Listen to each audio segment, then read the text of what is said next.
सुप्रभात क्लास 11।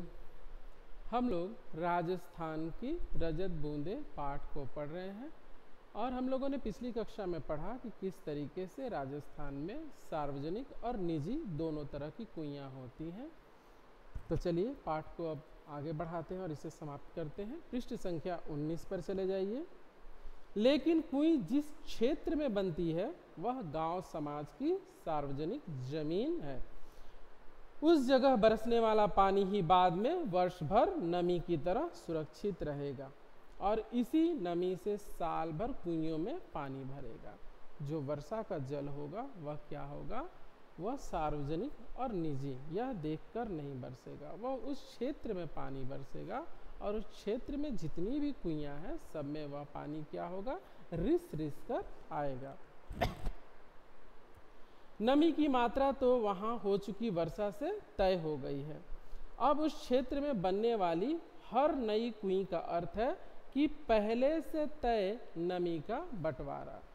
देखिए अब वहाँ तो एक वर्षा सीमित मात्रा में हो गई, लेकिन अगर वहाँ उस क्षेत्र में रोज ही हमेशा ही नई नई अगर कुइयाँ बनती रहे तो क्या होगा? उस नमी का बंटवारा होता चला जाएगा, क्योंकि नमी तो उतनी ही है। तो वहाँ की जो गांव समाज होता है वह नई कुइयों के निर्माण को नियंत्रित करता है, वह उस पर विशेष नज़र रखता है और सब जांच परख कर ही नई कुइयों के निर्माण की इजाज़त देता है। तो क्या हो जाएगा? बंटवारा हो जाएगा। अब उस क्षेत्र में बनने वाली हर नई कुई का अर्थ है कि पहले से तय नमी का बंटवारा। इसलिए निजी होते हुए भी सार्वजनिक क्षेत्र की बनी कुइयों पर ग्राम समाज का अंकुश लगा रहता है, यानी वह उस पर नज़र रखता है, देखता है।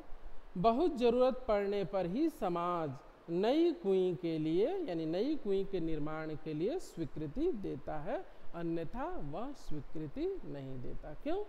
पहले ही मैंने कहा कि इससे क्या होगा? नमी तो उतनी ही है। अगर नई कुई का निर्माण होगा तो क्या होगा? उस नमी का बंटवारा ही होगा। और ऊपर से तो जल बरसने वाला है नहीं, जितना बरसना था वो बरस गया। तो गांव समाज इस पर नियंत्रण रखता है। हर दिन सोने का एक अंडा देने वाली मुर्गी की चिर परिचित कहानी को जमीन पर उतारती है कौन? कुई।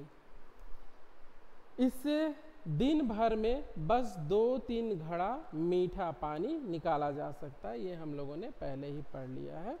इसलिए प्रायः पूरा गांव गोधूली बेला में कुइयों पर आता है। जब संध्या हो चुकी होती है तब लोग क्या होते हैं? उन कुइयों पर पहुंचते हैं। तब मेला सा लग जाता है।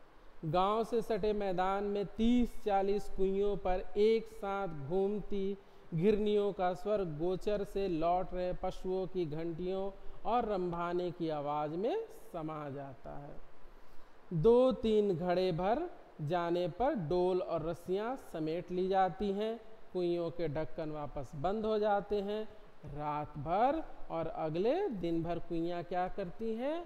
आराम करती हैं, यानी फिर उनमें थोड़ा थोड़ा करके पानी रिसता रहता है और अगले दिन के लिए यानी अगले दिन की गोधूली बेला में जल निकालने तक के लिए सारी कुइयों को ढककर बंद कर दिया जाता है आराम करने के लिए, ताकि पानी रिस कर इकट्ठा हो सके।